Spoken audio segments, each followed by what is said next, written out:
أعوذ بالله من الشيطان الرجيم. بسم الله الرحمن الرحيم. إذا زلزلت الأرض زلزالها وأخرجت الأرض أثقالها وقال الإنسان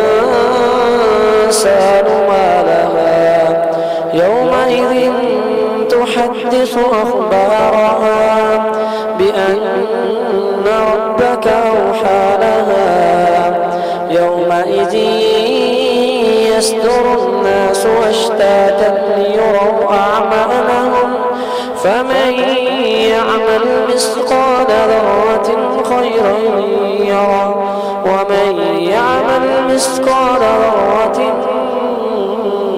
شرا يره.